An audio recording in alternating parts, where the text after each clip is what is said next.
बोलना पड़ेगा ना सबको। बोलिए श्रीमद् भागवत महापुराण की, बोलिए श्री कृष्ण कन्हैया लाल की, बोलिए वृंदावन बिहारी लाल की। जय जय श्री राम, जय जय श्री राम, जय जय श्री राम। देखिए ध्रुव जी महाराज जिन्होंने इतनी छोटी सी अवस्थाओं में प्रभु को प्राप्त किया, और हम सभी जो बाद के लिए छोड़ देते हैं ना, भक्ति जिस प्रकार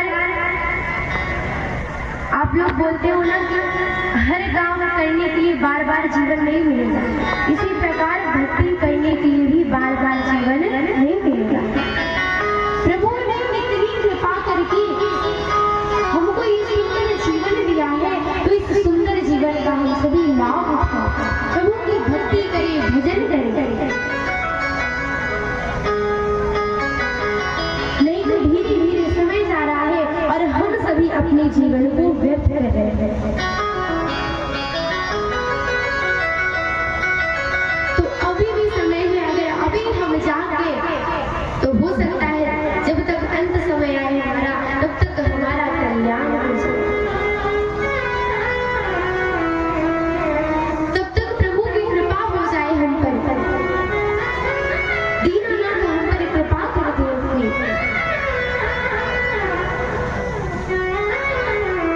ये तो ऐसे तीनों के नाथ दीनानाथ क्यों कहते हैं? क्योंकि ये तीनों पर कृपा करते हैं। हम लोग देखते हैं कि इसके पास पैसा है तब उससे रिश्ते बनाते हैं, अगर कोई गरीब है तो उससे रिश्ता भी नहीं रखना चाहते, लेकिन प्रभु का स्वभाव ऐसा है कि वो तीनों से रिश्ता बनाते हैं, तीनों पर कृपा करते हैं। तभी तो दीनानाथ कहा गया, ऐसे ही थोड़ी दीनानाथ बन गया, ऐसे ही थोड़ी प्रभु भक्तवत्सल बने। वो शरण भक्तों पर कृपा करते हैं, दीनों पर कृपा करते हैं, तब जाकर के आज वो दीनानाथ कहलाए। ध्रुव जी महाराज के वंश में महाराज अंग हुए हैं, जिनके पुत्र का नाम है बेन।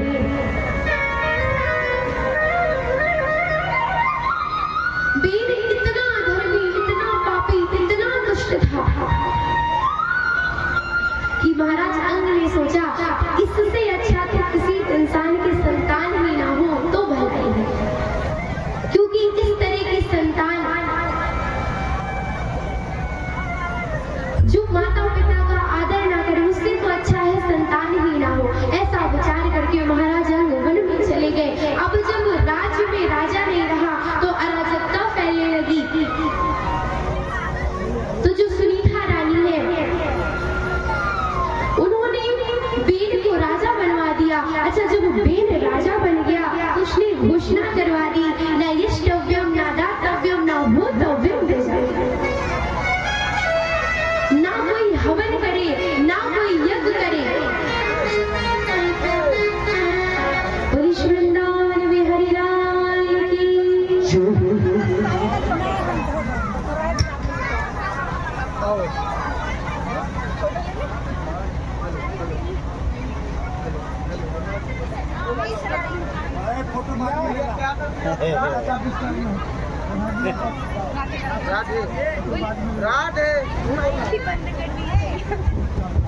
बोलिए श्री वृंदावन बिहारी लाल की। एक बार तालियां बजा दीजिए सभी लोग, छोटी बहन के द्वारा दीदी को सम्मान किया गया।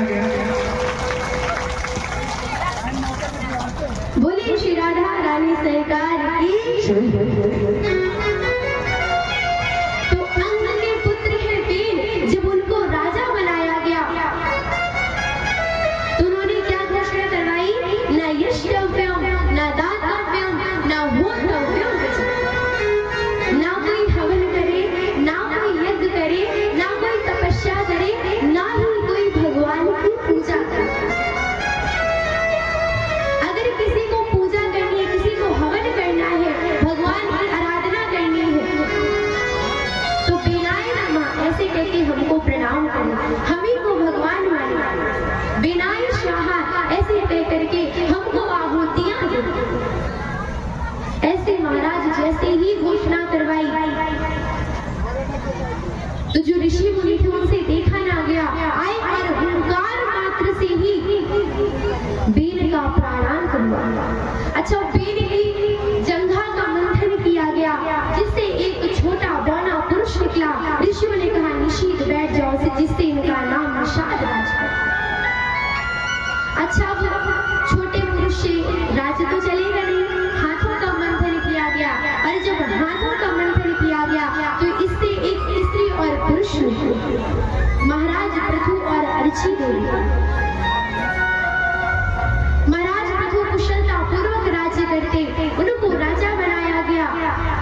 उनके राज्य में सारी प्रजा सुखी थी, सारी प्रजा प्रसन्न थी, सबको प्रसन्न रखते थे। उन्होंने यज्ञ किया, 99 यज्ञ पूरे हो गए और जैसे ही 100वां यज्ञ करने जा रहे थे तो इंद्र ने घोड़ा चुरा लिया। गुरुदेव ने समझाया यदि भगवान को प्रसन्न होना होगा तो 99 यज्ञ में ही प्रसन्न हो जाए। पृथु जी मान गए, भगवान ने दर्शन दिए तो भगवान से महाराज पृथु ने क्या मांगा? 10,000 क्या मांगा? 10,000 कान। भगवान ने कहा अगर 10,000 कान दे देंगे तो ये मनुष्य की संरचना की विपरीत हो जाएगा। ऐसा जरूर कर सकते हैं कि तुम्हारे दोनों कानों में 10,000 कानों की श्रवण शक्ति दे। तो महाराज पृथु के 2 कानों में ही 10,000 कानों की श्रवण शक्ति प्रदान करते थे।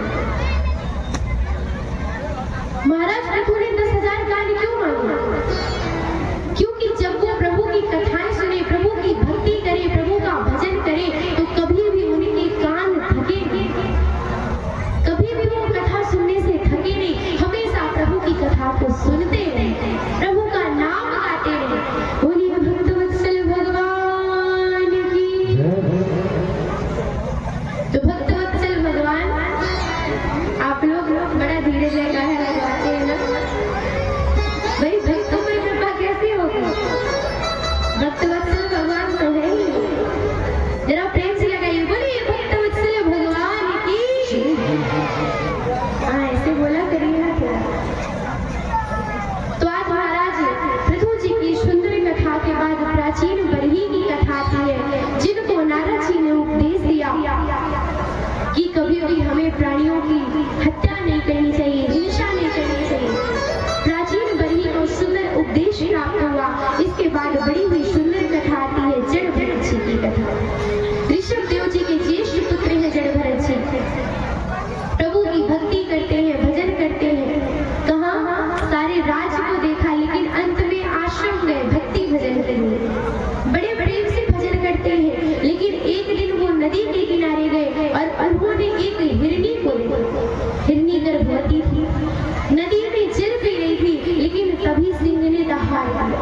अच्छा, जब सिंह ने दहाड़ा, सिंह की दहाड़ को सुन करके उस गर्भवती हिरनी ने छलांग लगाई और जो छलांग लगाई तो गर्भवती हिरनी का जो गर्भ था वो नदी के जल में गिर गया और बह गया। जड़ भरत जी से देखा ना गया और जब वो ये देख ना सके उस हिरनी के बच्चे को उठाया, गोद में लिया, आश्रम में ले गए, उसका पालन पोषण करने लगे। आए तो फिर भजन भक्ति के लिए, लेकिन हिरण में ऐसे आसक्त हुए कि दिन भर हिरण को ही देखते रहते। धीरे धीरे धीरे जड़ भरत जी के अंतिम समय आ गया, मृत्यु का समय निकट आ गया, तो वो हिरण का स्मरण करते हुए मरते हैं, जिससे उनका जन्म हिरण के रूप में ही हुआ। क्योंकि कहते हैं कि हम जिसका स्मरण करके मरते हैं वैसा ही हमारा जन्म होता है, उसी योनि में जन्म होता है। जड़ भरत जी का जब अगला जन्म हिरण योनि में हुआ तो अब वो आसक्ति से बड़ा दूर रहते थे, आसक्ति से दूर रहे, प्रभु का भजन किया, भक्ति की। अंत समय आया, प्रभु को प्राप्त हुए, अब फिर से मनुष्य योनि प्राप्त हुई। अच्छा, जब इस बार मनुष्य योनि प्राप्त हुई उनको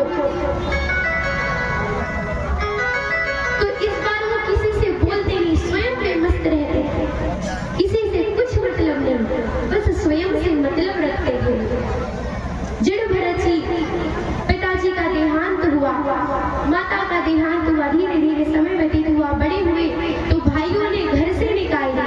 अच्छा, भाइयों ने घर से निकाला तो जो भाभी जी थी उन्होंने बोला अगर आप निकाल दोगे तो फिर हमारी बदनामी हो जाएगी।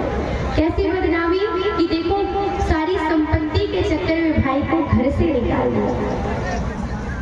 अच्छा, जब भाभीओं ने ऐसा बोला तो जब भरत जी को घर लाया गया और बर्तन मांजने के काम में लगा दिया।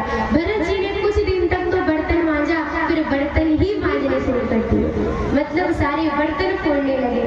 अब भरत जी को खेत ले जाया गया, वहां पर गड्ढा खोदने का कार्य दिया गया तो रात भर में भरत जी ने कुआं ही खोद डाला।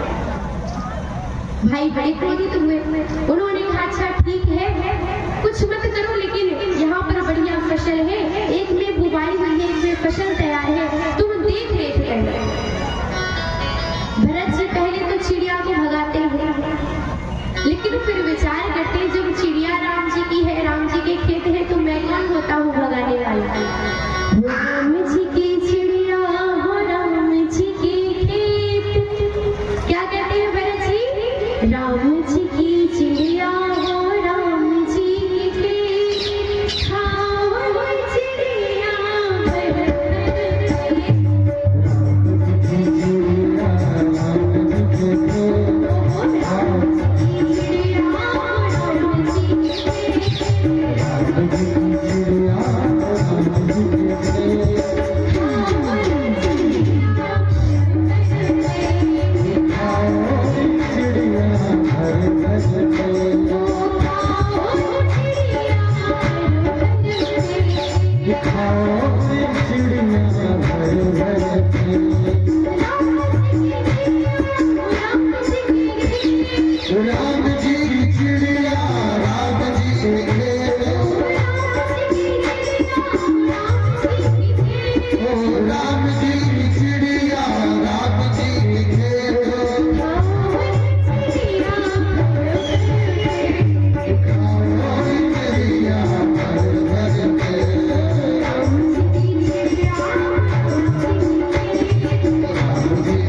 बलि देने से अप्रसन्न ही होते हैं।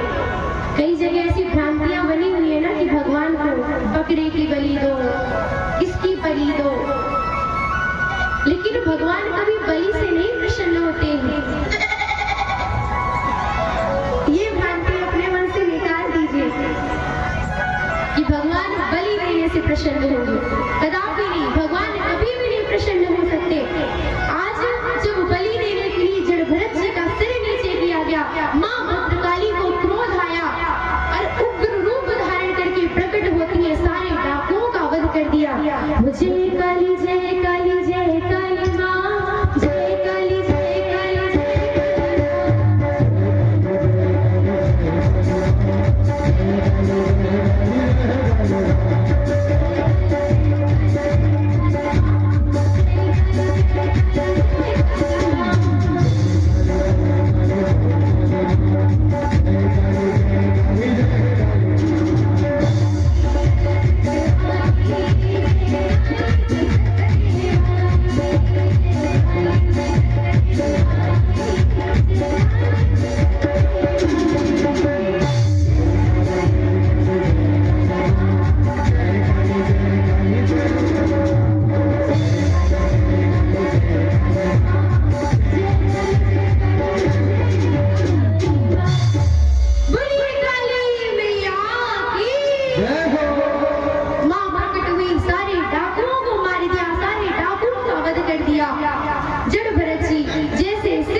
हो जाती है। और जड़ भरत जी आगे गए, एक स्थान पर बैठे हुए थे तो राजा रघुगढ़ जा रहा था। कौन जा रहा था? राजा रघुगढ़। सुन रहे हैं ना? कौन सा राजा था? अब जब रघुगढ़ जा रहा था तो भाई पालकी से जा रहा था, और पालकी ढोने के लिए 4 लोग चाहिए। 4 लोग पकड़ते हैं कंधे। ढोने वाला बीमार पड़ गया। अच्छा, जब वो बीमार पड़ा तो भरत जी दिख गए, उन्हें पालकी ढोने में लगा दिया। अच्छा, भरत जी पालकी तो ढोने लगे, चींटी दिख जाती तो छलांग लगा देते और जो रघुगढ़ बैठा था उसका सिर लग जाता। रघुगढ़ को क्रोध आया, भरत जी को चिल्लाने लगा। भरत जी आज उसे उपदेश देते हैं, कहते रघुगढ़ आज जो तुम मुझ पर क्रोध दिखा रहे हो, तुम वही हिरण हो जिसको मैंने अपने कंधे पर ढोया है, और तुम्हारे ही कारण मुझे हिरण की गति प्राप्त हुई। और इस बार जब मुझे सुंदर जन्म मिला तो मैं प्रभु की भक्ति में लगा रहा, और आज प्रभु की कृपा तो देखो, तुम्हें आज फिर उपदेश देने का मौका मिल गया। रघुगढ़ क्षमा याचना मांगता है, प्रणाम करता है भरत जी को। भरत जी भी प्रभु की भक्ति करते और प्रभु को प्राप्त करते हैं। बोले श्री वृंदावन बिहारी लाल की जय। जय श्री राम, जय जय श्री राम। भरत जी के बाद बड़ी ही सुंदर कथा आती है अजामिल की। नाम सुना है आप लोगों ने? किसने किसने सुना है? हाथ उठाइए। अच्छा, भागवत कथा पहले किसने किसने सुनी? हाथ उठाइए। बस। अच्छा, किसने किसने सुनी नहीं है?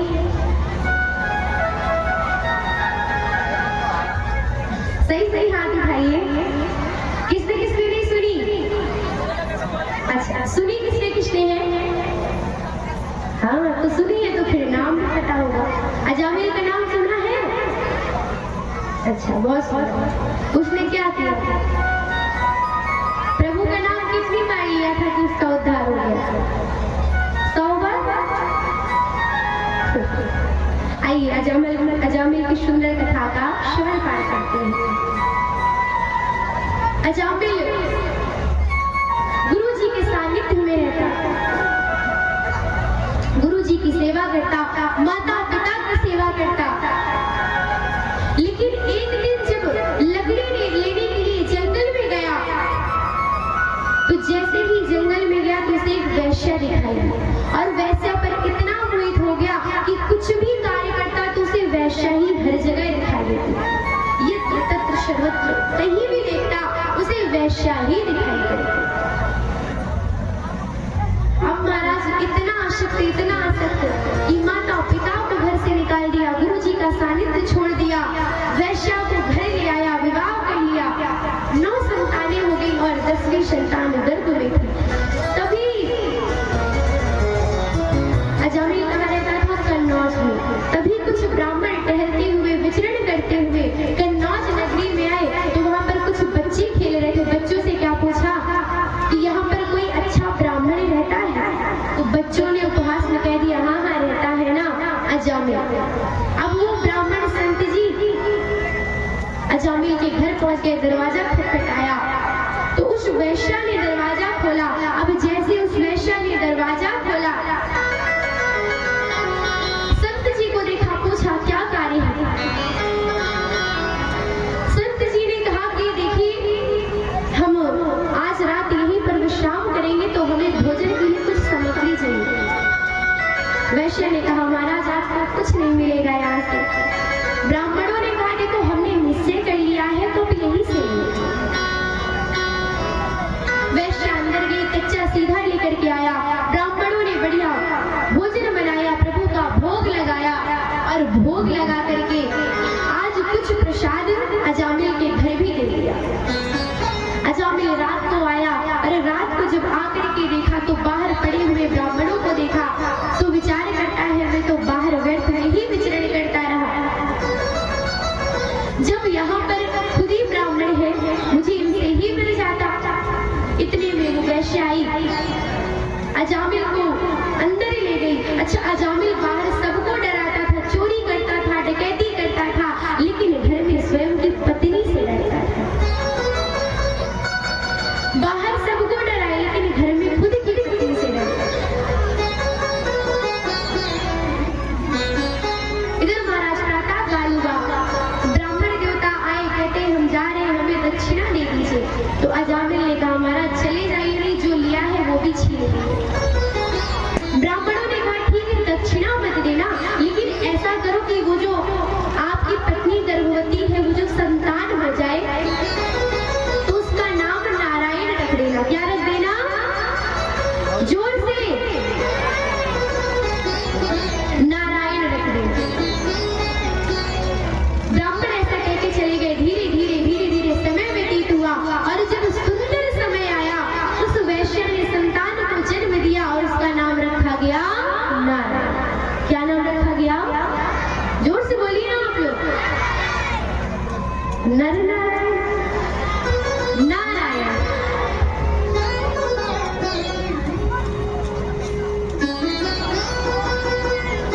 आज महाराज धीरे धीरे नारायण बड़े हो गए। तो भाई कोई भी माता पिता हो अपने पुत्र को दिन में 100 बार बुला ही लेंगे। तो नाम नारायण था तो अजामिल इतना प्रेम करे अपने पुत्र से, नारायण खा लो, नारायण पी लो, नारायण रहो, नारायण बैठ जाओ, नारायण सो जाओ, नारायण यहाँ चलो, नारायण वहाँ चलो। दिन भर नारायण नारायण नारायण बुलाता है।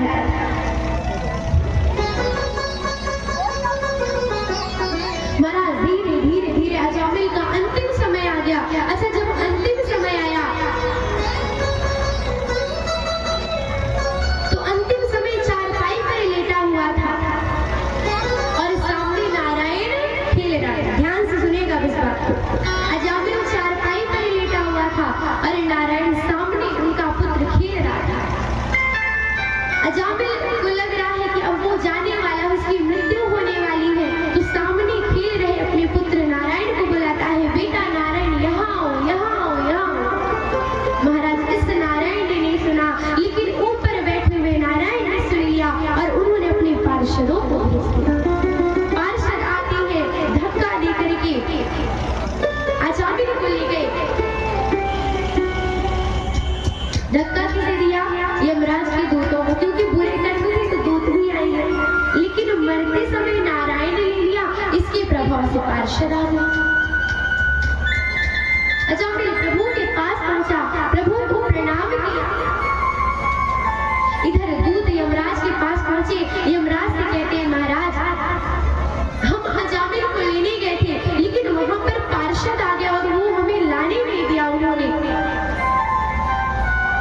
यमराज ने कहा, देखो दूत, आप एक बात सदैव याद रखना कि यदि कोई व्यक्ति मर रहा हो और मरते समय उसके गले में तुलसी की माला हो और मस्तक पर तिलक लगा हुआ हो, क्या हो, गले में तुलसी की माला और मस्तक पर तिलक, यदि मस्तक पर तिलक लगा हुआ है, गले में तुलसी की माला है और उसने मरते समय प्रभु का नाम ले लिया है, तो उसे प्रभु के लोक की प्राप्ति हुई, उसे प्रभु का लोक ही प्राप्त होगा। किसने किसने पहनी है तुलसी की माला यहाँ पर? और किसने किसने नहीं पहनी?